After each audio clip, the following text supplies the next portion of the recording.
Welcome to this webinar, a collaboration between RESDAL and Monash University. My name is Andrea Ciappini and I am the president at RESDAL. We sincerely thank you all for joining us today. It is a privilege to welcome such a diverse and engaged audience from across the globe. This webinar is part of our series Interregional Dialogues from the Global South, which aims to foster exchange between Latin America, Africa, Asia, and the MENA region on the participation of women in peace operations, with a specific focus on security sector and the prevention of sexual harassment and abuse. It is part of a broader project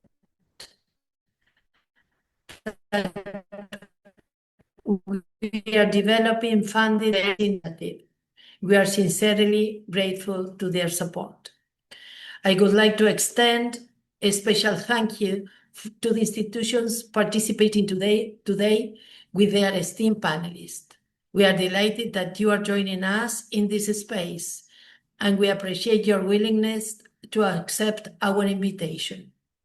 Before we begin, if any of you have any questions or comments during this discussion, please write them down in the chat so we can ask them during our Q&A session. This webinar will be a dynamic dialogue. It is intended to provide a space for us to exchange ideas and share our perspectives in a global debate. How do we view the WPS agenda from our countries? As being a crisis or as offering opportunities that have yet to be explored? To that end, we would like to present Dr. Eleanor Gordon of Monash University, who will moderate this debate. Thank you. Eleanor, your floor. Thank you very much, Andrea, President of RESDAL International. Thank you so much for the invitation to Monash GPS to co-host this webinar. I'm Eleanor Gordon, Director of Monash Global Peace and Security Centre at Monash University in Australia, and it's an honour to co-host this webinar with RESDAL as part of their fantastic webinar series. I'd also like to thank Global Affairs Canada also for supporting this event and for our joint research projects as part of the Elsie Initiative for Women in Peacekeeping. I'd also like to thank our wonderful panelists and also everyone who's present here today for joining in this important discussion. As a reminder, you can access translation from English to Spanish by going to the globe icon at the bottom of the screen, and please do post any questions that we will ask our panelists at the end of our discussion. I believe there's a Q&A function at the bottom as well. I'm especially honoured to facilitate this discussion on such an important and timely topic. As we all know, parts of the global north are currently witnessing a backlash against the WPS agenda, but there are important lessons, insights, recommendations and achievements from many parts of the global south which we can listen to and learn from and help address the challenges that some countries in the global north are facing today. I have great pleasure in introducing our wonderful speakers today who have a wealth of experience working in and with defence institutions across Indonesia, India, Uruguay, Ghana, and many other countries, where each have been pioneers and leaders in supporting and advancing the implementation of the WPS agenda. Firstly, Colonel Ratih Pusparini, Head of International Cooperation at National Resilience Institute in Indonesia, was the first Indonesian woman to be deployed as a peacekeeper and has spent many years in peace operations and as a leader supporting other women advance in the military. She's also helped Monash GPS with our LC project, looking at the impact of caring responsibilities on women's meaningful participation in UN peace operations. Welcome. Colonel Dr. Kulwant Kumar Sharma is Visiting Fellow of the United Service Institution of India. He co-founded the Centre for UN Peacekeeping and has a long, illustrious career in the Indian Army. He has also published widely, including a recent book entitled India and Peace Operations in Service of Humanity and Global Peace. Welcome, Colonel. Colonel Roberto Gil is Presidential Advisor of the International Association of Peacekeeping Training Centers. He is also advisor to the National Support System for Peace Operations and Latin American Association of Peacekeeping Training Centers. And he is also on the board of directors of the Peace Operations Training Institute. Welcome, Colonel. Dr. Fifi Eduaful is Senior Researcher and Pillar Coordinator at the Prevention of Armed Conflict and Armed Violence Pillar in the United Nations Institute for Disarmament Research and formerly at the Kofi Annan International Peacekeeping Training Center in Ghana, where he was part of implementing a successful Elsie Initiative project, where he also facilitated the establishment of a joint Geneva Center of Security Policy, KIPTC Women Leadership course in Ghana. Welcome, Doctor. After that brief introduction, I'd like to get straight to our discussion. So my first question I'd like to ask each of you, beginning with Colonel Pusperini, if possible, about your experience of working in defense institutions across Indonesia, India, Uruguay, Ghana, and elsewhere. To what extent do you believe the WPS agenda has been integrated in these defense institutions? So drawing from your direct experience within your own country or countries that you've worked closely with. Colonel Pusperini, please. Thank you. Bismillahirrahmanirrahim. Assalamualaikum. Good evening from Jakarta. Thank you, Eleanor, RESDAL, Monash GPS, and Global Affairs Canada for organizing this event. Talking about the integration of WPS agenda into defense institution, in Indonesia, we have made notable progress, but remains uneven due to our structural, cultural, and resource-related challenges. I can say that we are at a pivotal crossroad. Without decisive action, it's becoming symbolic. But with the right investment and political will, it can transform into powerful vehicle for inclusive peace and gender equality. Indonesia has launched its first national action plan in 2014 and 2019 for the protection and empowerment of women and children during social conflicts. At this phase, mostly civilians, women organizations fully involved and active participation on the action.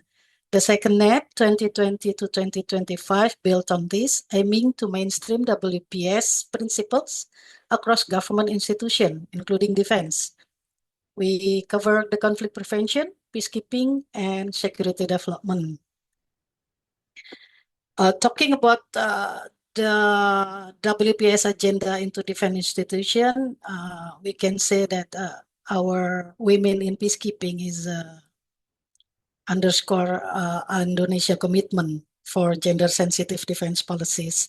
Up to now, the August 2025, Indonesia has deployed 2,556 women peacekeepers to UN peacekeeping mission, a notably rise from just 2 women in 2008. That was me, one of them, in Monash at that time. Other than peacekeeping, our counterterrorism and preventing violent extremism also show the good progress of WPS agenda into defense institution. Between 2016 and 2021, Indonesia shifted its counterterrorism strategy toward a gender-sensitive, community-based approach, which is integrating WPS principles. The National Counterterrorism Agency collaborates with civil society and civil organization and ministries to implement the Preventing, Countering Violent Extremism National Action Plan, which is emphasizing women's roles in preventing extremism. In conclusion, I can say that the WPS agenda has been integrated into Indonesian defense institution to a moderate extent, with significant stride in peacekeeping and counterterrorism, but persistent gaps in institutional reform and domestic application is still there, as mostly the military or the defense institution around the globe face the same problem. I think that's from. Thank you. Thank you so much, Colonel, for giving the brief overview of the significant strides that Indonesia has made, especially in regard to peacekeeping, that I believe we'll focus on later, and also for indicating some of the challenges and what more is required for more robust implementation, which we'll also discuss later. Thank you, Colonel. Colonel Sharma, perhaps I can ask you about your experience in India. Where do you think the Indian defence sector is at in terms of implementing the WPS agenda, please? Thank you very much.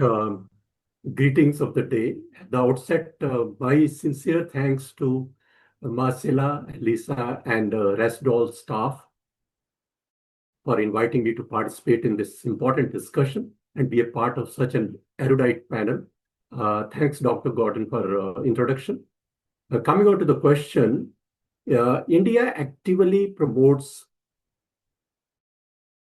the principles of 1325 resolution through various institutional mechanisms. And much before this, we had as much as 33% reservation for women in local bodies. We have a staggering 1.4 million women at the local administration level out of 4 million.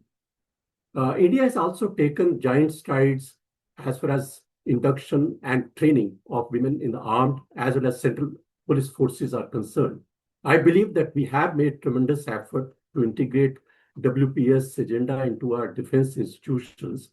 While we inducted women police officers in the Indian Police Service in 1972, defense officers started coming in 1991. In peace operations specifically, women medical staff was part of the 1960-62 Congo peace operations.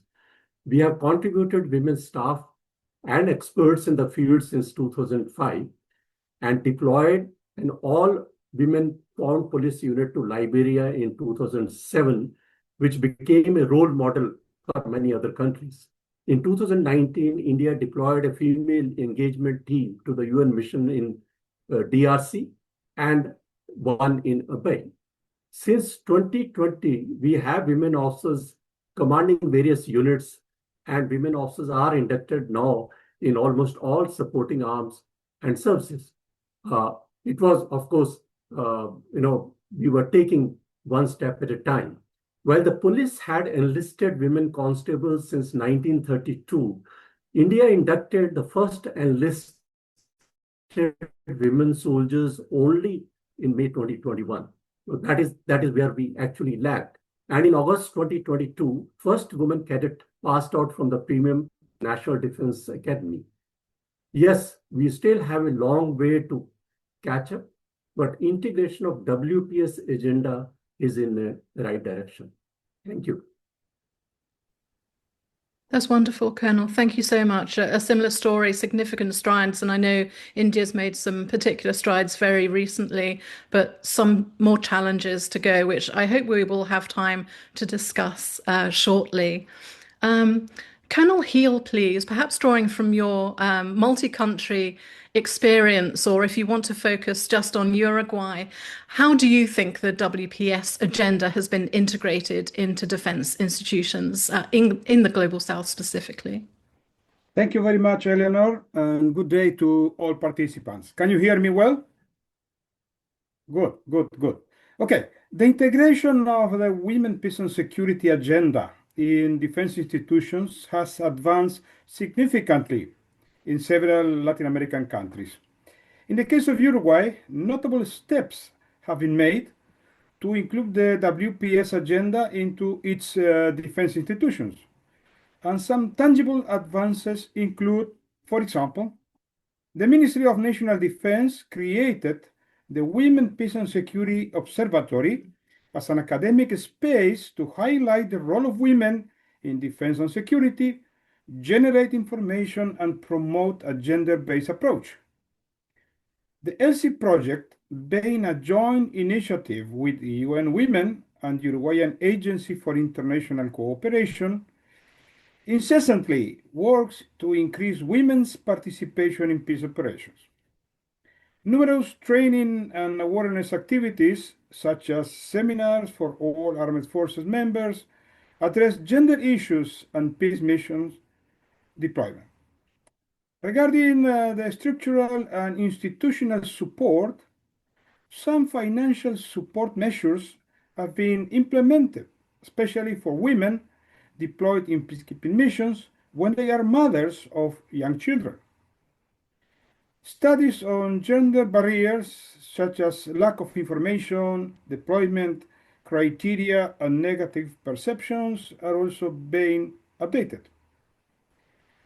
In reference to other countries and regional integration, we can mention the Inter-American Defense Board, which is a body of the Organization of American States that promotes the WPS agenda in the Americas and advises ministries of defense on inclusive and equitable policies in areas such as incorporation of women in military institutions, participation in conflict resolution and decision-making, development of defense policies with a gender perspective, and many other diverse issues. This is in brief what I can, let's say, summarize on how is WPS agenda in our region. Thank you.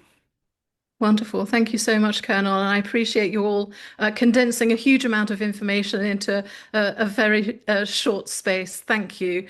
And finally, for this question in terms of integrating the WPS agenda, Dr. Edu Afful, perhaps you would like to draw from your experience with KIPTC or elsewhere. Where do you think we're at in terms of integrating the agenda within military or defense institutions? Thank you very much, Elena, for the introduction. And thank you very much also to RESDAL and Monash GPS for the opportunity to speak on such a topical issue, particularly focusing on Ghana and the Ghanaian situation. I think there's been some remarkable and notable strides when it comes to integrating women, peace and security agenda into our defense forces. So the intent and purpose has been there. And I guess I could trace it as far back as 1995, when the government of Ghana endorsed the Beijing Platform for Action. And following that, there's been careful, meticulous plans and actions towards mainstreaming gender and integrating gender into defense and security forces. So you would see it, for instance, that Ghana has been one of the first countries when it comes to the implementation of the national action plans, when it comes to following the ideals of Security Council Resolution 1325. Ghana is playing a very key role in that effort. We've also seen, particularly in when it comes to interagency collaboration and cooperation, where you see that gender mainstreaming has been mainstreamed very well into the work that the defense actors and then also the other security actors also perhaps engage with. You will see that the agenda is very much evident across all the three branches of the Ghana Armed Forces. So here, the Navy, the Air Force, and the Army itself. And it also spans almost all of the activities that the armed forces are engaged in. So when it comes to recruitment, when it comes to appointment, when it comes to promotion, you see that gender has been mainstreamed strongly in that effort. In fact, I dare say that when it comes to the WPS agenda, you see it in almost every facet of our defense infrastructure.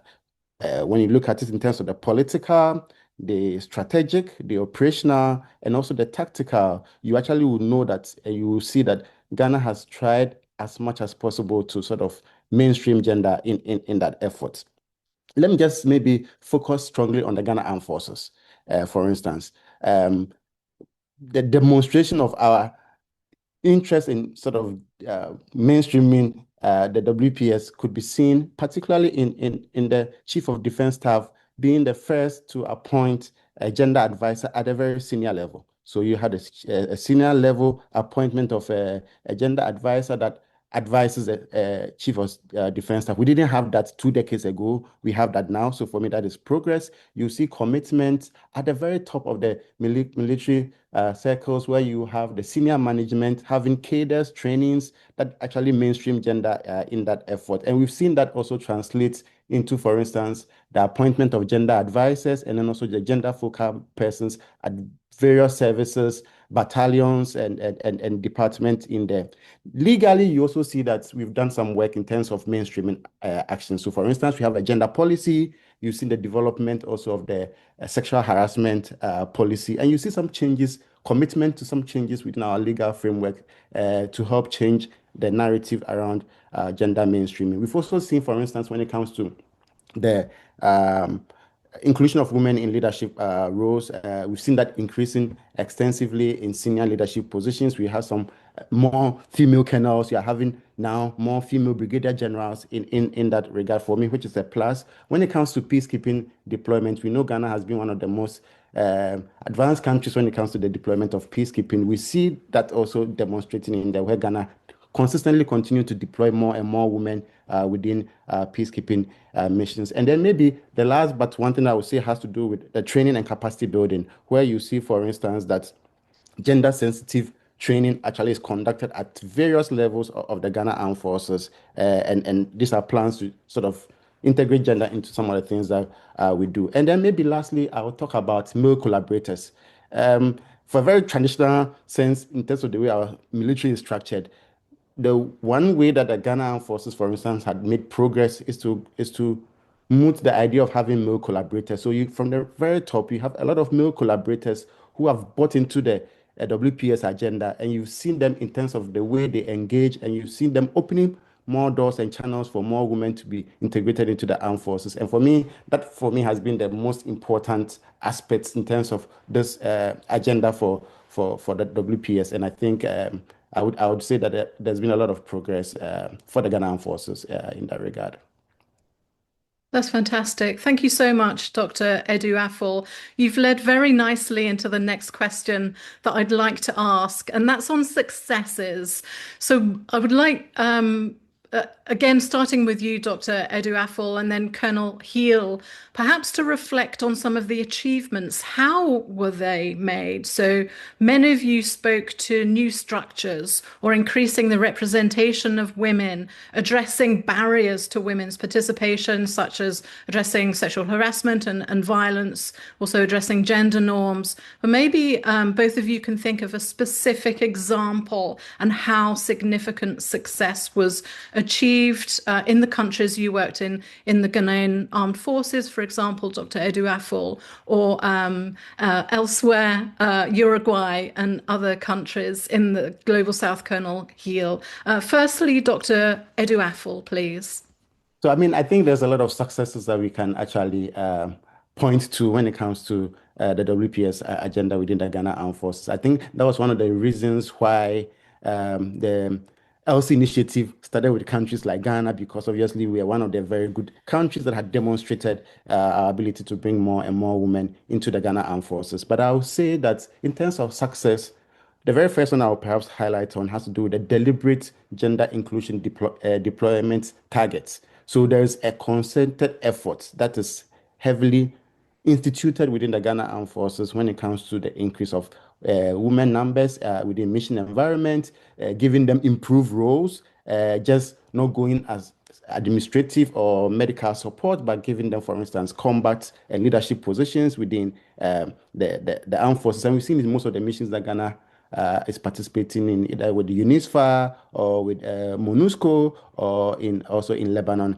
as well. The second one has to do with the female engagement teams, which for me, I think is one of the areas where we've seen a lot of traction when it comes to some success stories, where you have all female deployments that are deployed into some of these mission environments. They interface with the community, they build trust, they gather information, they help protect women and children. And we see all of this as, for me, positives with respect to some of the success stories when it comes to dealing with the WPS agenda. And then when it comes to, for instance, also the leadership roles, we are having more and more women being appointed into senior leadership roles in mission environment. Currently, we have a force commander, and we've had many of them. Brigade Major General Anita Asma, for instance, is a force commander, and we've had before her we had General Ajani, and we've had several other female officers that have been in very senior positions in that regard. So for me, I think that is a positive. Then when it comes to pre-deployment training with gender focus, you also will notice that KIPTC has played a very important role. My former institution have played a very important role in that. But you've seen how gender has been mainstreamed into almost all of their trainings, dealing with gender-based violence, how to engage with communities, and this has changed the way the military relates with the communities. And for me, it's a plus. So we are not just protecting, but we are also interfacing in such a way that we build bridges with the community in terms of providing the security deliverables that we want when it comes to the gender agenda. Then also, I would say, for instance, also that when it comes to regional recognition, because of our notable roles, you see that Ghana is highly rated when it comes to peacekeeping and the sort of things that we do in there. But particularly for activities that I would describe as a good byproduct of this WPS agenda, I guess for me, one of the things that the Elsie Initiative did very well for the Ghana Armed Forces was a support that helped to break some of the gender stereotypes when it comes to the military. I mean, the military is seen as a very masculine institution where it is really mainly men that are dominant in there. And we've seen how with the help of the Elsie Initiative, some of these stereotypes are being broken. And for me, I see it as a success story. And through also the Elsie Initiative, we've seen how accommodation have been provided for women needs when it comes to the armed forces. And so you're having more and more women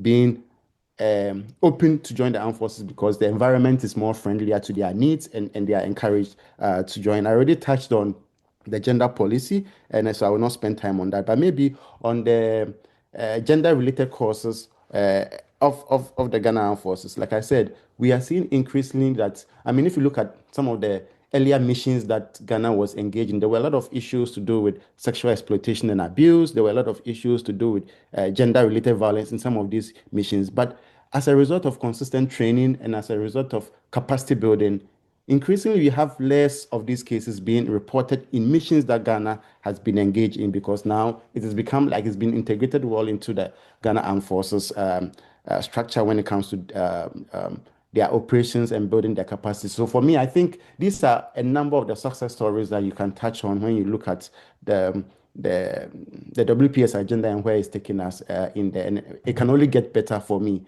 as we move along. Thank you so much, Dr. Eduaful, and also for covering while I had an electricity outage here. So I apologize to everyone that I'm now sitting in the dark, but I'm so glad that you took us through that. Thank you so much. Some really fantastic lessons, and I caught the importance about having leadership in particular, and I hope we'll have chance to return to that shortly. Colonel Heel, I'd love to hear from you about some successes that you've witnessed and some key lessons from those successes in terms of implementing the WPS agenda, please. Okay, thank you, Eleanor. With satisfaction and confidence, we can make several positive statements, some of which I will summarize now. In the academic scope of the Latin American Association of Training Centers for Peace Operations, known as ALCOPAS, this subject is continuously addressed with great interest. It is included in many courses and seminars and is also a subject of study in the different functional committees, military, police, and civilian. In the pre-deployment training activities, women have demonstrated attitude and aptitude to receive the same treatment and demands as their male counterparts. All countries in the region that contribute with human resources to peace operations include a significant number of women in their deployments. Many women who have completed their first deployment, they express a strong desire to take on the challenge again. Demonstrating confidence in their skills and experiences, they frequently choose to participate in subsequent deployments, often returning for a second or even third time. In the case of Uruguay, for example, the positive impact and indicator of effective results is evident in the doubling of the presence of women in the United Nations Disengagement Observer Force, UNDOF, located in the Golan Heights, rising from 4.2% in 2023 to 8.1% in 2025. And considering the latest report from the Department of Peace Operations by May 2025, regarding female deployment, we observe a very good involvement rate from Latin American nations. Among those contributing countries deploying contingents, Argentina and Peru stand out with 20% female personnel.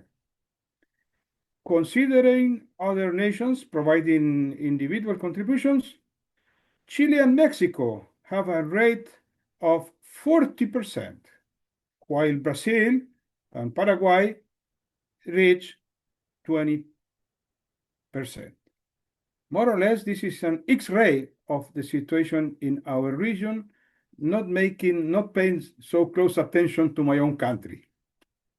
Thank you.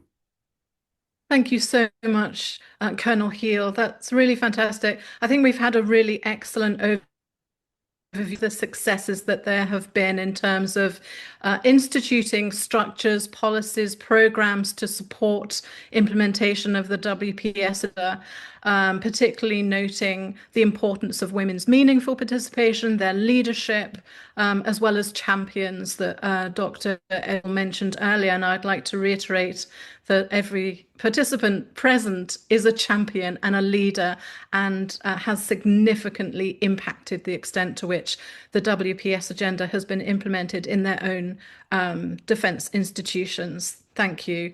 I'd now like to turn to the more difficult issue of challenges. I'd like to ask Colonel Sharma and Colonel Pusparini about challenges you feel are still being faced within your military, or perhaps challenges that have been overcome. And I know, Colonel Pusparini, you mentioned earlier about the need for more political will, perhaps, and some structural and cultural challenges that persist. So perhaps you might want to elaborate on those or other challenges shortly. But I'd like to first ask Colonel Sharma about specific challenges that still exist, or challenges that have been overcome and how they have been overcome, please. Thank you, Dr. Borden. Let me commence by stating the very obvious, which the Global South will probably resonate with. Militaries reflect and represent the society from where they come from.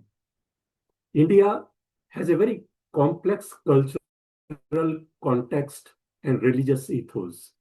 In some parts of our country, women work shoulder to shoulder, while in some it may still be frowned upon.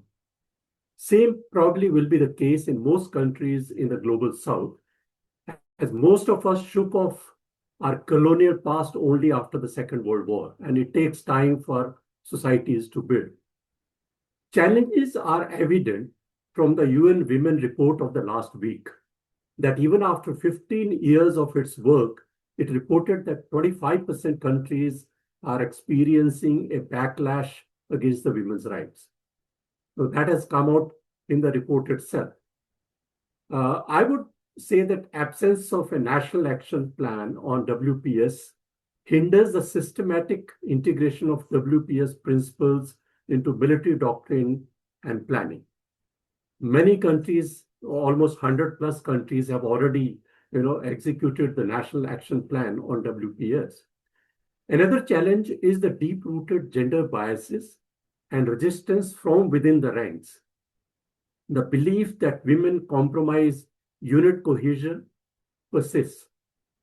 More efforts definitely are being made to sensitize our personnel on gender norms, and I can very, very emphatically say that in almost all our courses across the nation, gender sensitization and effort to bring gender equality in every form of life is persisting, and it's being taught upon. WPS agenda is also often seen as civilian or diplomatic initiative with limited military ownership or engagement. So that is another big challenge. Many experts and researchers believe that instead of simply advocating for adoption of Western-derived feministic foreign policy framework, which we keep talking about, we need a grounded, context-sensitive approach that builds on the principles of UN Security Council Resolution 1325. Still, to many countries in Global South, bringing socio-cultural change is a huge challenge, which we know that every government has been trying to do. I can speak of India because we can't match up with the initiative or initial response which Ghanaian government took. They started with their first fighter pilot in 1965. The women came into the armed forces in 1959. And I was talking about, we just started the enlisting of our soldiers very recently. Yet many of our women officers are fighter pilots. They are flying very advanced jets like Rafale. They are serving on the naval submarines and working at the highest battlefield of the world. Working in every area of defense and security, they even are working on the PM security. Aim is to integrate WPS agenda into the institutions, though I would accept that the pace may be slow. Thank you very much. Thank you very much, Colonel Sharma. And I think the challenges you raise about the normative and gender bias that persist exist beyond India, of course, in many countries. That constitutes a challenge to implementing the WPS agenda. Colonel Pisparini, I'd like to hear more from you about some of the challenges that you briefly referred to in your opening statement regarding the structural and cultural barriers, or perhaps gender bias and normative assumptions about women's roles also constitute a challenge in Indonesia, please. Thank you. Yeah, as the cultural institutional barriers to women participation in security sector, most mainly in Indonesia, is we always see that defense institution is remain male-dominated world. So women is underrepresented in leadership roles. One of the step that we can do, like we start to have gender training as a mandatory for personnel involved in peace and security operation. That's one step that we can say. And the underrepresentation of women in the military also, we set concrete target or quotas for women representation, especially in peacekeeping operation. Now we may, the number is still less, but we maximize the personnel which deploy to the mission, appointed them as a chief CIMIC. We still have a chief CIMIC in UN mission in Abyei, South Sudan. While in domestic situation, that our leaders, the women as a leadership in our military, mostly in medics and law. So we still underrepresentation for our leadership role in military. The civil society organizations such as Aman Indonesia also push for greater WPS integration in our military, but their influence into TNI is limited by access and funding constraints. So it's come again to allocated budget, and yeah, we try to make a close collaboration with the civil society. Oh, they are we can say that they are the pioneer for WPS agenda in our society. One thing that I can say that TNI or Indonesian military has made strides in integrating WPS in our peacekeeping. Our peacekeeper to the local community, we have like the trust building and gender-based violence response as one of our responsibility. We have like in India, the female, like the Indian contingent female engagement team also there in MONUSCO. But still, these efforts are not consistently mirrored in domestic operation, as the male-dominated world is the military is still the male-dominated world for us. In conclusion, that I can say that even the challenges in implementing the WPS agenda, still it's including the vague policy frameworks that we have, the underfunding, cultural resistance from the society, and also from the structural in the military, and gaps in training. So we start to have more and more training regarding gender perspective in our military. While progress in peacekeeping and preventing and countering violence extremism shows potential, but systemic integration within the TNI domestic operation and institutional culture remains limited. So slow and gradual modification and improvement in our legislation, our society, our social system and cultural will improve over passage of time. And as a suggestion that to overcome these challenges, I can say that by expanding training programs, embedding gender advisor in the TNI, similar to NATO's model, inshallah, we will see in the next future we can have a gender advisor in TNI, and increasing funding for WPS initiative will enhance integration. Leveraging Indonesia's ASEAN role and partnership with Canada, we have a course in gender integration, women and gender perspective in the armed forces last year, offers opportunities for further progress. And last but not least, continued civil society advocacy and international partnership could drive deeper integration, positioning Indonesia as a model for the global south. Inshallah. Thank you. Thank you very much, Colonel, for outlining the challenges that are being faced, but also some really excellent recommendations to address those challenges. And I think both you and Colonel Sharma underscored the gender bias and normative assumptions about who should do defence and security work as constituting one of the biggest challenges. And both of you made some really brilliant recommendations to address that and other challenges that we will get to in our final question.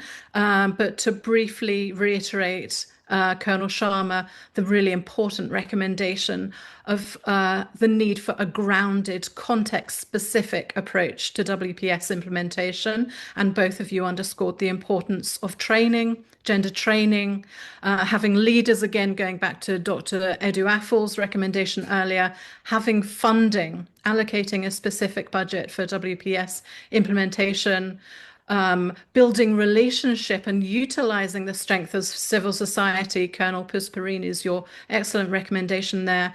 And other issues that I hope all of you will contribute to later when we get to recommendations. I'd now like to go back to what you raised, Colonel Sharma, but what was the impetus for this webinar? The global WPS agenda is facing a backlash at the moment, as we all know, particularly in parts of the global north.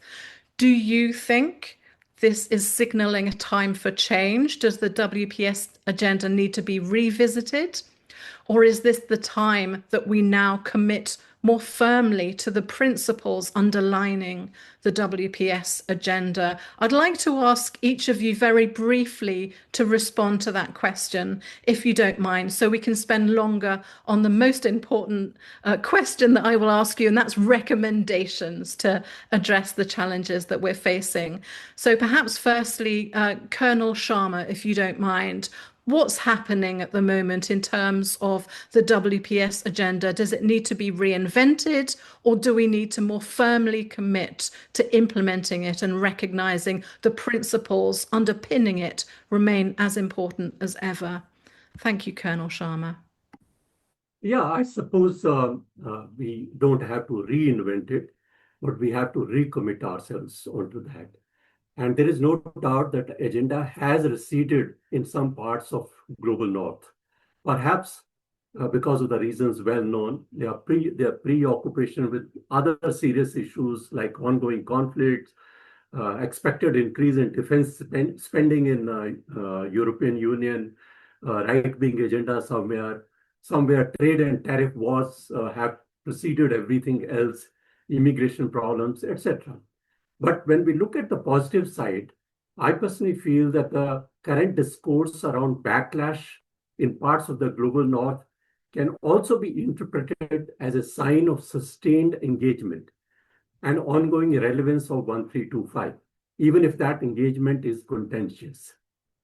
Interestingly, many in global south are showing stronger national ownership of WPS. Philippines, Namibia, Ghana, Uruguay, Colombia are some of the examples, even as some in global north reassess or scale back on feminist foreign policy. National action plans in most South American countries, nearly 65% of African countries are indicative of the positive initiatives. Beside national action plans in around 100 countries, African Union and ASEAN have created regional frameworks. AU has even developed a continental results framework for monitoring of WPS. And we also have similar guidelines in SADC, ECOWAS, Great Lake, and Pacific regions. Therefore, I believe the Global South is taking a lead in carrying forward the WPS agenda, and we need to keep ourselves engaged with it. Thank you. Wonderful. Thank you so much. That's a really positive message that actually discussion around the backlash is a sign that the WPS agenda remains as important as ever. Thank you very much, Colonel Sharma. Colonel Heal, please. What do you think about the WPS agenda? Does it need to be reconsidered, reconfigured, or is there a need for more firm, stronger commitment to it? Thank you. Thank you, Eleanor. Initially, I must say that I am a bit skeptical with the idea of drawing dividing lines between the North and the South, or between the East and West, because such lines, to my understanding, they do not really exist.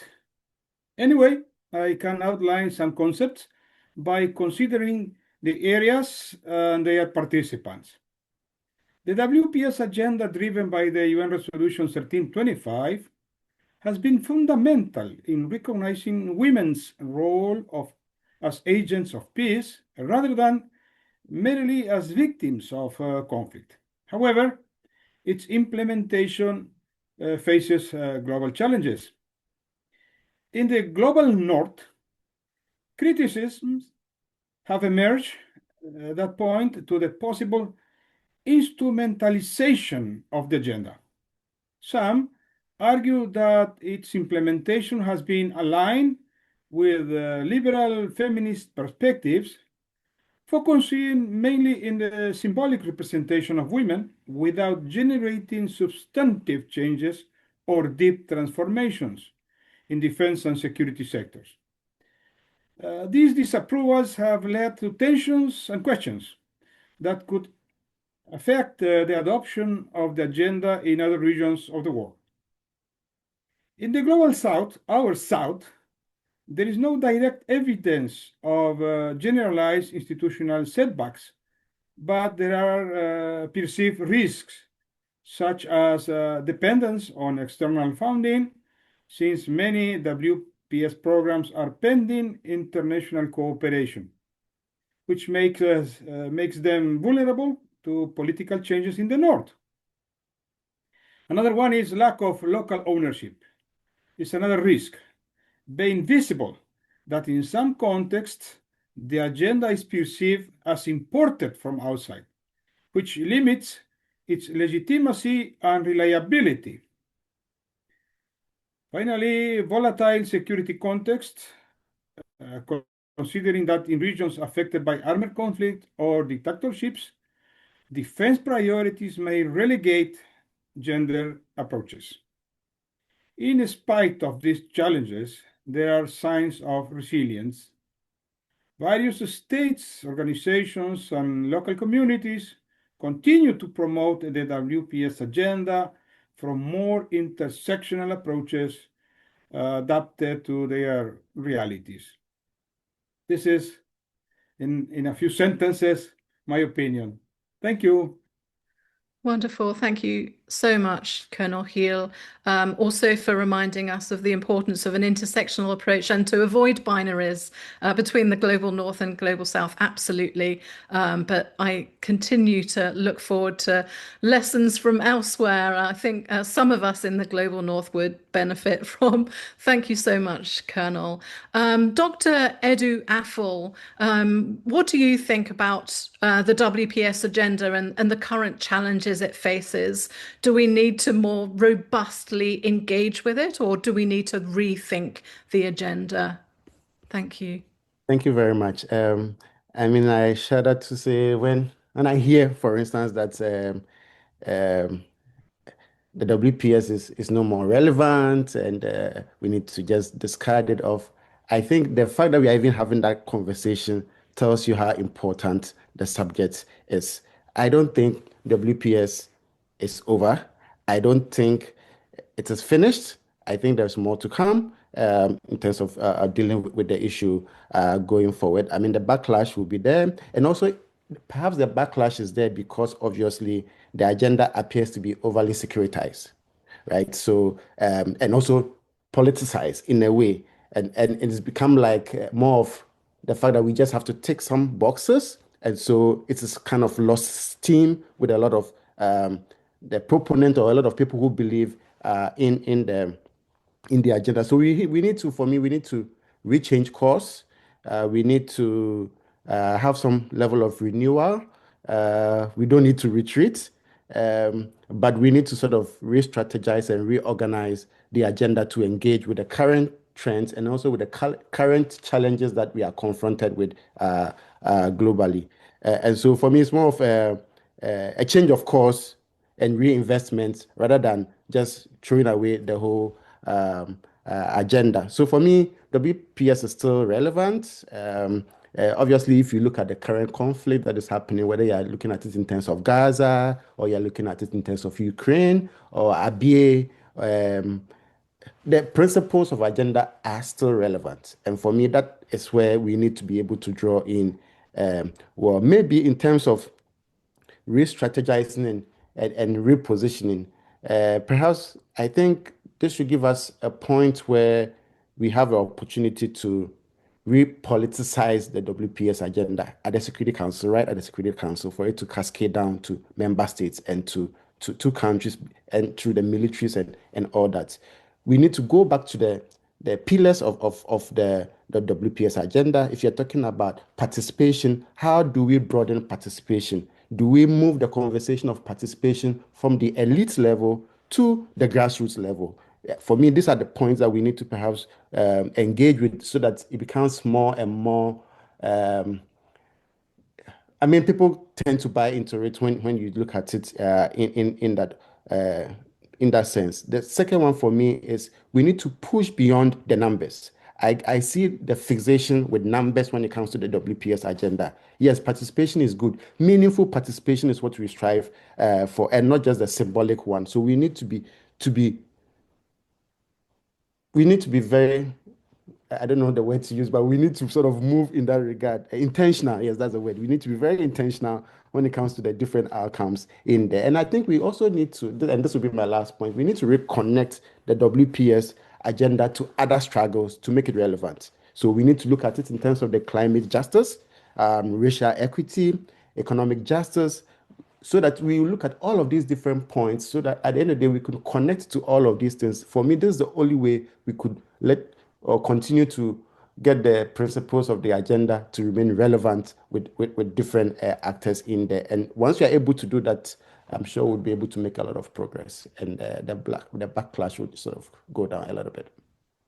Thank you so much, Dr. Eduafo. Some absolutely brilliant points, perhaps indicating that now is an opportune moment, given there's so much discussion and questioning of the WPS agenda. It does demonstrate continued commitment and recognition of the importance of the agenda. So perhaps now's the time to reinvest and, as you say, re-strategize, politicize the agenda, to recognize and advance the 4 pillars of the agenda and really question what we mean in terms of meaningful participation, protection, and so on. Thank you so much. And finally, Colonel Pusparini, what are your thoughts on the direction of the WPS agenda?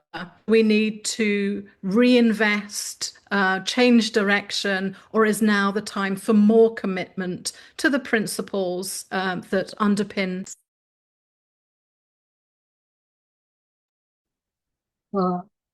For me, it is the strongest commitment from all of us is the main things to do now. Sorry. The 3 panelists there mentioned many things. Almost, we can say the same ideas come from us who face challenges of our integration of our WPS to the defense institution. So this is the time now to reaffirm our commitment to make a WPS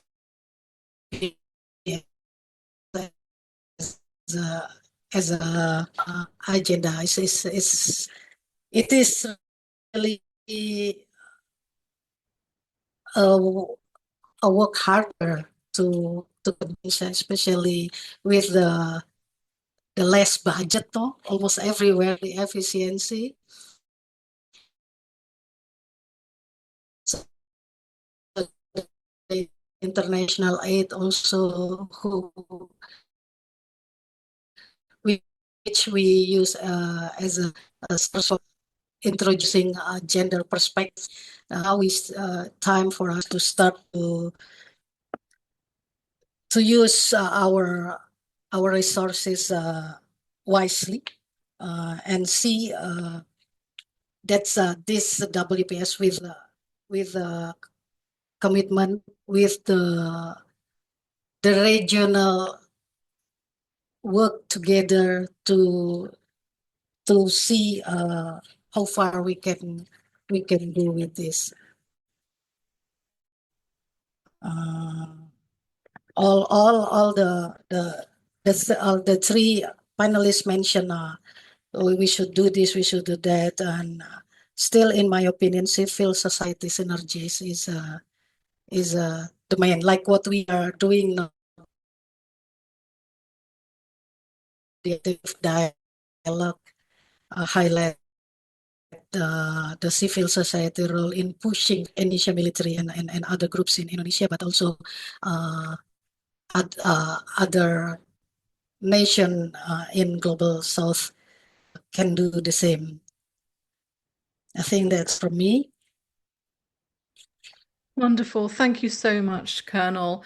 The audio broke out a little bit during what you were saying, but I think I caught the main excellent points that you were mentioning. I think also reiterating the sentiments from our other panelists that now is the time to reaffirm commitment, recognizing the importance of the WPS agenda.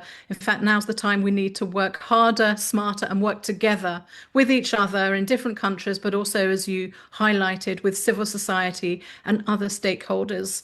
And that nicely leads on to the final question before handing over to questions from the audience. Please, if you're listening still and you have a question, please post it in the Q&A and we'll get to at least some of those later. I'd like to ask each of you to share some key recommendations throughout. We've had a number to address the barriers to the full implementation of the WPS agenda in terms of training, funding, collaboration, having strong leaders, addressing gender bias and structural and cultural barriers. But any other recommendations that you would like to share with our audience today? And perhaps I'll first go again to you, Colonel Pusparini, for final recommendations, perhaps those that you haven't highlighted so far. Thank you very much. Yeah. Okay. We since 7 o'clock Jakarta time, we discuss about the changes and what should we do for that. In my opinion, based on the experiences in our country, that engage with religious and community leaders by partnering with influential figures to shift norms around women's role and conduct community-based dialogue to destigmatize women leadership, promote male allyship in advocating for gender equality in security spaces is an addition to what we discussed since an hour ago. And strengthen global and regional cooperation through sharing good practices and lessons learned. Engage in regional organization to mainstream WPS in our security frameworks. And now is the time to invest in women as peace builder, decision maker, and agent of change. That's from me. Thank you. That's wonderful. Thank you so much, Colonel. Fantastic recommendations. Colonel Sharma, do you have further recommendations that you'd like to share, or any that you'd like to reiterate and emphasize? Yeah, I suppose our panelists have brought up very, very important points, and all can be endorsed. But I remember that Undersecretary General Christian Saunders had stated in the last webinar that it is the higher leadership that can drive a positive policy. In this case, both political, UN, and military leaderships need to support the implementation of WPS and gender balance. Some of the points which I can add on is that, like Colonel Pusparini has already said, countries need to fund local women's organizations to engage in governance processes. It should not be just left to service delivery. We must also ensure that national action plans include sub-national strategies. You know, like a country like India, you may have a national action plan, but it won't fit in the requirement of every state or province, because each province is different in its context. At the peace operation level, involving women in traditional local justice mechanism, adopting WPS principles to customary settings is very, very important. And we keep talking about localization as far as peace operations are concerned. You know, that's where it starts. There is a need to shift the lens from policy declaration to political practice, and from Western templates to locally rooted frameworks. Global South has a compelling case, I feel, for rethinking feminist foreign policy as a plural, evolving, and contextually embedded endeavor. And that's why we keep saying that a strategic rethink, perhaps. At the same time, I feel that Global North needs to be less prescriptive and more oriented or rooted to the local settings. Undoubtedly, many in global north, senior military and other leaders in the NATO and some national forces like Canada, Sweden, and Australia publicly support WPS principles.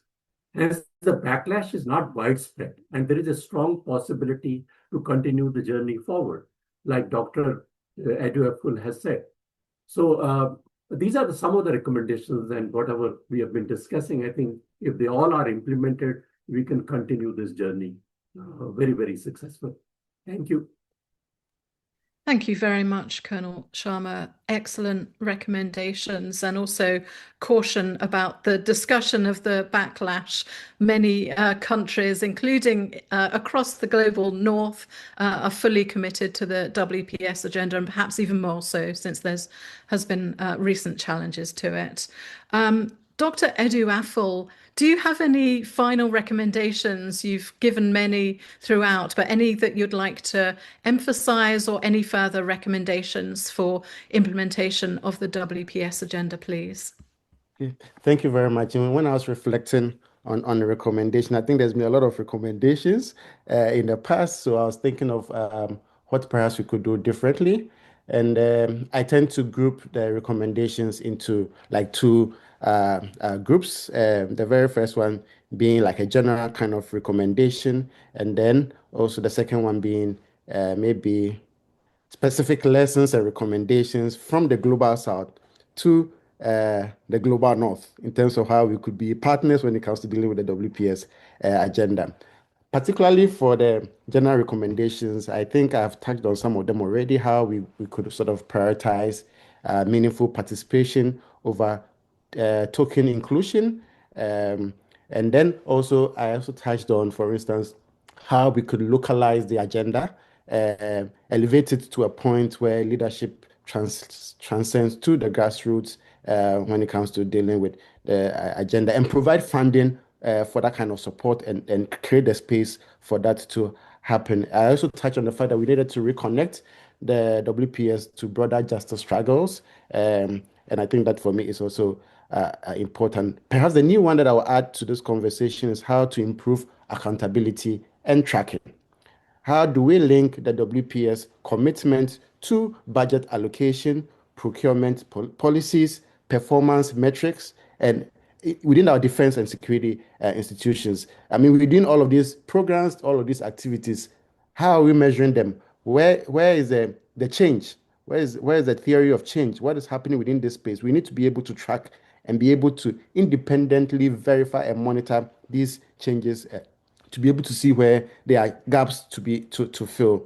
The other one that also wanted to touch on was how to shift the protection only agenda to an agency first framework. So we need to look at the framework again. I know there's a lot of conversation around protection, but we need to also sort of reprioritize and emphasize on agency, power, and leadership when it comes to dealing with the issue of the WPS agenda. When it comes to the recommendations for the Global South to the North, I think Global South have done a fantastic job when it comes to peacekeeping. The North need to learn from us when it comes to our role in peacekeeping and the way our armed forces give women a chance when it comes to their actions within peacekeeping operations. I think for me it is very important. How to engage community actors in military operations, I feel, is also very critical. And I think one of the speakers already touched on that, how to build in civil society within that conversation. I think there's a lot of lessons to be learned from there, from the work that have been done by the Ghanaian forces, by Rwanda, by Pakistan, by India. I think there are a lot of examples there to show. And then also, perhaps we should focus on hybrid security models, how we could have both state and non-state actors working together in terms of delivering on their mandate. I think there are also some good examples that perhaps could help draw that push. And then maybe the last one that I'll perhaps touch on has to do with how we could sort of embrace South-South and then South-North exchanges.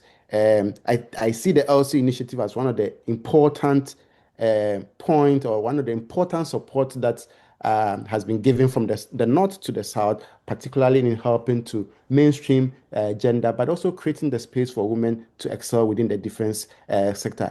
Perhaps part of the work is also to take what has been learned with all of this more engagement that was mainly focused on global south countries to the north, for them to be able to see perhaps how they could also bring change within their own defense and security actors. And when we have those kind of changes and those kind of conversations, we will see where we would all come together to be able to build on the agenda. And that is the last one that I wanted to add to it, so that I don't speak more than is expected of me. So thank you very much. That's wonderful. Thank you so much, Dr. Eduaful. And lastly, Colonel Heel, drawing from your extensive experience with many militaries, what would you like to share in terms of key recommendations for implementation of the WPS agenda? Thank you very much, Colonel Heel. Thanks to you and our colleagues, Eleanor. To start with recommendations, I should say that the ideas I propose are of general application. I'm not considering north and south, east or west, right? The Women, Peace and Security agenda requires more than good intentions. It demands tangible actions. To strengthen and advance the WPS agenda, we should include women at all levels of decision-making, not only as participants, but as leaders in peace processes, negotiations, and post-conflict reconstruction. Financially support women-led organizations, as many local initiatives lack resources despite being fundamental for sustainable peace. Combat sexual violence in conflict through clear policies, effective justice, and support for survivors. Listen and learn from local experiences, as women in different areas of the world have developed resilient strategies in the face of protracted conflict. We can all learn from their community leadership and activism. Foster alliances and collaborations without distinction of power or dominance, nor the adoption of roles of victims or saviors, seeking proximity and creating policies together. Promote broad and inclusive approaches applicable in the field of defense and security of nations, right? And finally, support female actions in the exercise of diplomacy, promoting foreign policies that prioritize gender equity, justice, and sustainable peace. Thank you. That's wonderful. Thank you so much, Colonel Heel. And thank you all panelists for some outstanding reflections on the progress made in terms of implementing the WPS agenda, challenges you've faced and how you've addressed them or intend to help address them, as well as successes and recommendations and ways forward with regard to the WPS agenda. And just to reiterate some of the key recommendations that I personally feel are especially important: the importance of shifting gender norms, particularly gendered assumptions about who does defense and security work, addressing structural, cultural and political barriers, promoting male allies, strong leaders and women's meaningful participation, including in positions of leadership and influence, advancing global and regional cooperation, sharing good practice, engaging with civil society, particularly women-led organizations, NAPs to include sub-strategies to meaningful, translate core peace building, peacekeeping and WPS principles into practice, those principles being localization, inclusion, equity, justice, as has just been mentioned, advance context-specific approaches, improve funding, improve accountability and evaluation. Thank you all so much for some outstanding recommendations. I'm now going to ask you some questions that we've had from members of our audience. Firstly, from Enoch Nyanful, what will women do to be more recognised in conflict resolutions? Or perhaps how, and I hope I'm not misinterpreting the question, what can women themselves do to advance the WPS agenda? How can they be recognised as participants in security and defence institutions, but key players in peace building, conflict resolution and peacekeeping? Would anyone like to respond to that? How do individual women contribute to advancing the WPS agenda, perhaps in civil society or in militaries themselves? What can they do to be more recognised is another way of asking this question. I think I'll take it on a little bit. Thank you. You see, the experiment which UN conducted in various peacekeeping missions by deploying female engagement teams or similar teams, and they added on to the whatever elements of UN were there on ground, who were child protection teams were there, women protection teams were there. So they actually supported their efforts. And what they did was they engaged the women of the local communities. They got inside the local communities. And it is a fact that if you are able to engage women in that community, there is a very high possibility of peace returning, because the women will tell you what is going wrong, what is required. Men would still prefer to keep fighting because they have their egos, they have their own problems. Our experiences, Indian experiences in Liberia, in South Sudan, in DRC, especially with our women teams going in there and talking to the local community, that is where WPS actually starts manifesting itself. Same can be articulated within the national boundaries. Instead of asking the men to find solution, if we start talking to the women. And in India, we experimented that once we had the Panchayati Raj thing coming in. We had 33% of the women compulsorily are local representatives in our local institutions, and they are elected and they become partner in the peace, in conflict resolutions and things like that. So I think it has to be ground up, but it has to be supported by the top leadership. That is one way of answering this. Yes, wonderful. Please, thank you. I mean, I think that question for me can be addressed also in the pillars of the 1325 agenda, right?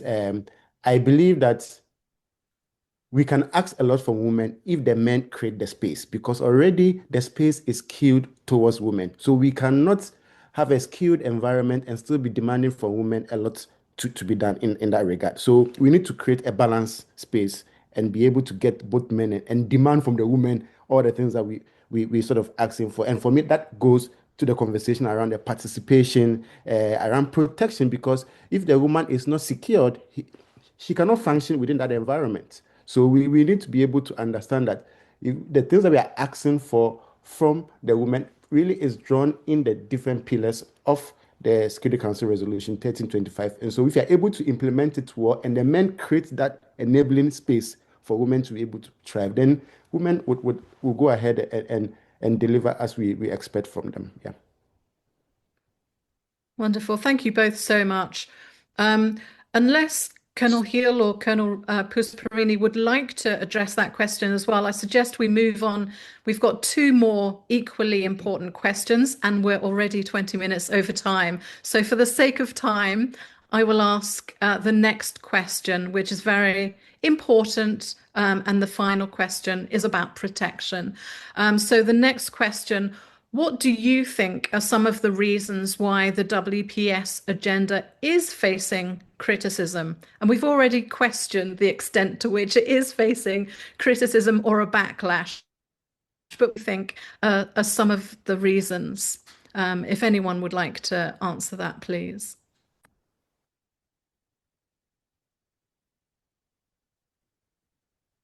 Eleanor, I don't have the answer, but I have a couple of sentences to get the people to think about this. Good question. The situation of women in peace and security issues reflect how the situation is in their respective societies. How is the space given to them, and how do they accommodate their position, their actions, and how they do look for more, right? Because on the other side, on the side of the male, we may get positive, let's say, inputs, positive actions, opening windows and doors for them. But are they eager? Are they willing to get into this very complex issue of peace and security? Because this is not like going to the market, right? Or driving a car. It's absolutely serious, and it implies life. Thank you. Thank you so much, Colonel Heel. Anyone else like to answer that question? Why are we seeing criticism of the WPS agenda? And I think from all of your presentations, you've really clearly outlined the fact that the WPS agenda remains very important and there is commitment to it, although some challenges remain. But elsewhere, we see quite a lot of criticism and somewhat of a backlash. Would anyone like to reflect upon why you think that might be the case? So maybe I'll just chip in a little bit. So I'm just looking at particularly the security and the defense environment. Like I said for my presentation, these are heavily masculine environments. In fact, when you speak to soldiers, you speak to police, the conversation is that this environment, women cannot thrive in this environment. So they will give you every reason why we cannot have women in the environment. Some of them I feel is cultural. Some of them I think is also religious. But I think a lot also has to do with the institutional structures that we've had over the years. And these are, particularly for some of these global south countries, these are traditions that we've carried from historic times that has built our armies in the way they are in the shape and form. But really, a lot of things that the military do now, you don't need physical strength to do it. There's technology now to deal with a lot of these issues. And so once we build the capacity of women, we might not be asking or we might not be complaining about the fact that the space is killed and that women are not being effective and functional in the environment within which we find ourselves. I believe that those kind of conversations are long gone.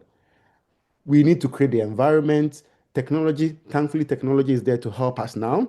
Let's sort of harness those kind of strength to be able to create that space for women to function. I mean, I think studies have shown that wherever men and women are equally deployed in missions, there's operational effectiveness. So why do we always want to skew it to men and pretend as if once we do it in that way, there will be some sort of change? I mean, we cannot keep on doing the wrong things over and over and expecting different results. We need to change the way we sort of engage with this kind of conversation. Yeah. Wonderful. Thank you so much. And as you say, there's a wealth of evidence to point to the importance of women's participation and implementation of the WPS agenda. Thank you so much. And also for highlighting some of the reasons why there's criticism, the cultural, religious, political issues around power and funding and so on. Thank you very much. We're now getting a wealth of new questions. So I'm conscious that it's late in the hour or late in the day for some of us, but I will ask the next question because I think it's really important. From Sonia Cardona, in the face of long-lasting and complex conflicts, such as those linked to transnational organized crime, how can women mobilize without increasing their risk? Would anyone like to answer that? It's a really important question, particularly if we're thinking about women's meaningful participation in security and defense institutions, deployment on peace operations, for instance. Actually, that is a question which keeps cropping up. Dr. Adwaful had, given some rationale behind what can be done. But our peacekeepers, and we have almost 6,000 of them on the ground, it is a recurring question whether when the women peacekeepers are deployed there and you have the kind of violence which is there, what should be done?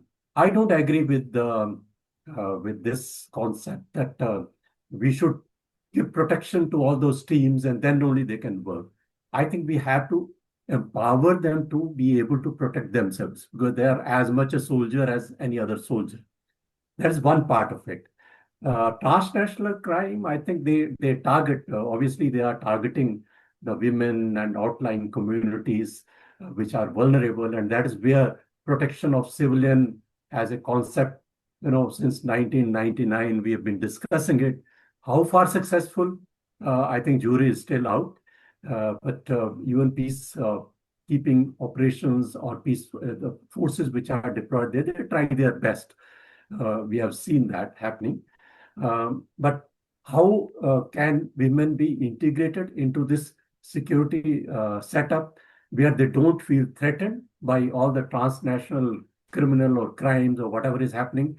I think way forward is to training, to incorporating them into the national forces, national police forces. They should be equipped, they should be trained, and they should be enabled to take on whatever comes because they are as much a part of citizen of their country as the male soldiers there. I mean, that is how I would view it. Wonderful. Thank you so much, Colonel Sharma. We do have two more questions, and I'm hesitant to ask you to stay, but they are very important questions. Again, Colonel Sharma, that was an excellent response to the really important question. How do we engage women without exposing them to a significant risk? And I think your earlier comments about the need for context-specific approaches is also relevant there. But also, as I think you're indicating now, we need to protect all who we engage, men, women, and others. The next question asks again about the backlash.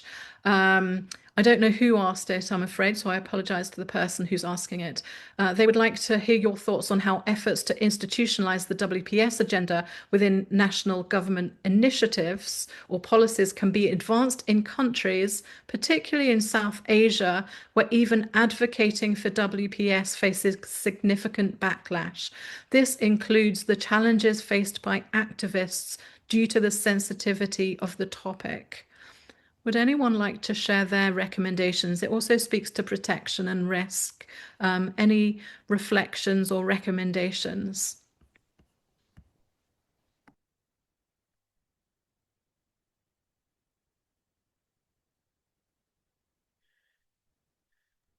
It's not a region that I'm very familiar with my work. I'll perhaps just speak from the African perspective, which I think that perhaps we need to relook at how we engage the conversation of the WPS. Maybe it's been a top-down approach. So for me, the best way perhaps to do is to make it a grassroots and then maybe a bottom-up approach. And you see, once there's a normative framework that exists in terms of the way societies exist and behave. If you want to change the way they think, you always face that backlash. And that is why I've seen particularly with the issue of the WPS. Because, for instance, in the case of Ghana, the men will tell you, I mean, can you imagine that you are in trouble and then they deploy a woman to come and protect you? How will you feel secured? But the thing is, if you train and you build the capacity of the woman, that woman can come and still be able to provide that protection that you want. So for me, it is more of a change of mindset, having a bottom-up approach, but also gradually building people's understanding of what we are requesting for, so that it is not a we against them kind of approach, because these societies are very patriarchal in their nature. And so when you want to sort of introduce some of these concepts that other people see it as being so Eurocentric and Western concept, then obviously are going to face this kind of backlash. So I believe that they should go slowly, start from the bottom up, and sort of galvanize the support from almost all of the different stakeholders. And gradually they will get there. I don't think it's going to be quick, but eventually you will sort of make some sort of progress. And for me, that is what I'll add to it. Thank you so much, Dr. Adu Affel. We do have 3 more questions, but for the sake of time, and I really apologize if you have asked a question and we don't have time to ask it, I will ask 2 questions, and if either really speak to you, please answer them. The first question is about quotas from Soo Hying Cree from Women Peacemakers in Cambodia. Despite the ongoing critiques of quotas, can quota setting be considered as a best practice, especially in such a challenging and corrupted political economy contexts? The second question, we spoke a lot about peace operations and WPS looking outwards, and this person, Adelaide Otu, is asking how countries can better position themselves to translate WPS benefits in peace operations to the national context, so at home, reflecting on lessons learned and advancing the WPS agenda at home. Would anyone like to answer either of those 2 questions regarding national WPS implementation or quotas, please? I'll take on the. Okay, sorry. No, it's okay. Please go on. Sir. Yeah, I'm going to share our experiences in WPS in domestic conflict. So our civil organization, our civil counterpart, they led by women actually, and they work very close with the local women in the conflict area. So we can say that our national action plan, the first one covering 2014 to 2000, sorry, I forgot the year. Yeah, where we have focus on social conflict. So mainly the women groups or women organization, they can come and getting close and work in collaboration with the local women, whether as a leader there in the local area or from the organization in the area. So they work together there. And yes, less military involvement in our first national action plan. There's mentioning about empowering women and children during social conflict. So the civilian women organization plays the important part in our domestic problem in integrating WPS in our area. I think that's from me. Thank you. Wonderful. Thank you so much, Colonel. Colonel Sharma, you were also going to respond to one of those questions, please. Yeah, I thought I'll respond to the quota question. We in India, Indian perspective, we have seen since independence, unless you have a quota or unless you put down some measurable methodology, our society doesn't allow women to come forward. We had 33% quota for the local governance way back and it started showing results. We have also tried to pass a bill, similar bill in the parliament for our women. 33% or 50% or 40% women should be the member of parliament. The bill has never been passed. It somehow remains in discussion stage, and it just moves away. No, I'll give you an example of even global north. When there was a discussion going on about the corporate boards, that what percentage of the board membership should be with the women. I think the measures were set first by Norway, Sweden, all the Nordic countries. And in there also, some of the countries had to bring in a quota system, whether it was 50% or 45%. And some, of course, did it voluntarily. Since there is no quota system in the USA, you find, or in UK, you find the number of women in the corporate board, the percentage is very, very less. So I personally feel that while it may be looked down upon, that quota system should not be there, but for representation, that's how you give the opportunity. So it has got a lot of positive. It has got negative effect, and negative part also when people keep discussing. But I personally feel that taking a question from Cambodia, quota system definitely will work eventually. Wonderful. Thank you so much. And finally, Dr. Edu Affle, did you want to respond to one of those questions? So I'll perhaps try and respond to the two more briefly. The very first one has to do with the quota system. Genuinely, we need to start from somewhere. And I believe that the quota system, perhaps there are examples, good practices and lessons learned in terms of how best we could sort of push from that angle. So once we have to start from somewhere, if you have a quota system that says 30%, countries are encouraged and they'll work towards it. So when you tie certain incentives to it, then you will have them trying to strive to make commitment and make sure that they at least are able to get a barest minimum. So for me, like I said, we need to, the ideal is to have 50-50. But if you do not have 50-50 yet, at least when you have a quota, then countries can work towards that.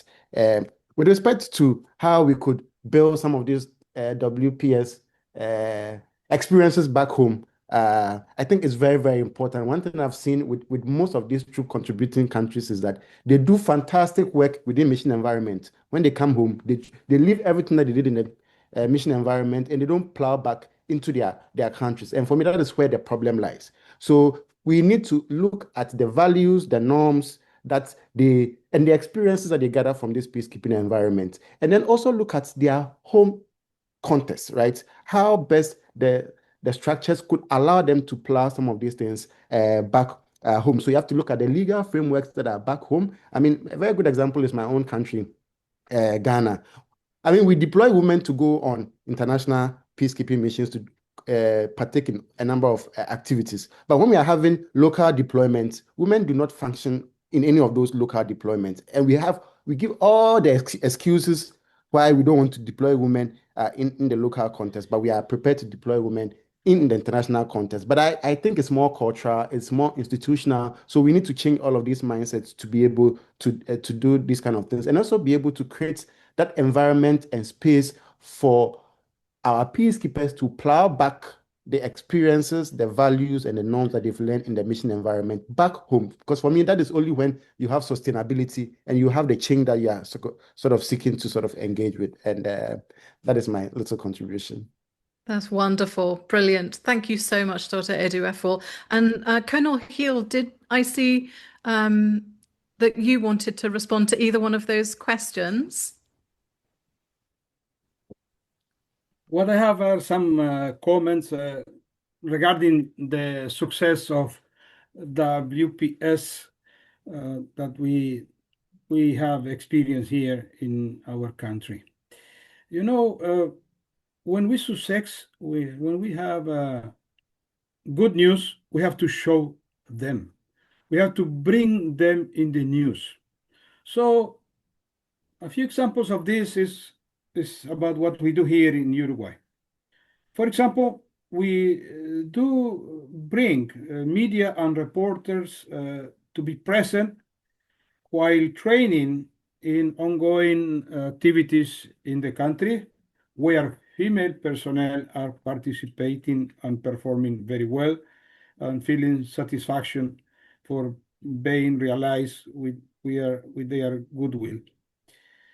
As well, making the occasion of contingent rotations is good as well to bring journalists to the mission area to know the environment and how they do perform very well in those areas. And finally, when they come back after the tour of duty is finished, get the media to welcome them and get the best comments and ideas female for sure will share with us. These are some of the ideas I got in my mind roughly now. Thank you. That's wonderful. Thank you so much, Colonel Hill. Thank you all panelists for such outstanding reflections, lessons learned to be shared, recommendations, some brilliant insights. And I'm sure our audience have really enjoyed the discussion today. I would like to thank the audience as well for some brilliant questions. I apologize that we couldn't get to all of them, but we will share with our panelists, and should they have a moment or two and are able to answer your question, we can send that to you. If that's of interest, please let me know. I would like to thank RESDAL for hosting this fantastic event, very timely, very important, and some brilliant lessons and insights I think are going to benefit many of us in terms of implementing the WPS agenda, re-energizing our commitment to it, working collectively together and addressing the barriers and challenges that remain. Thank you all so much, especially for staying with us over 40 minutes after the intended deadline. Thank you, everyone. Have a lovely day or evening or night, wherever you are. Thank you. Thank you very much. Thank you. Thank you very much. Thank you very much. Thanks a lot.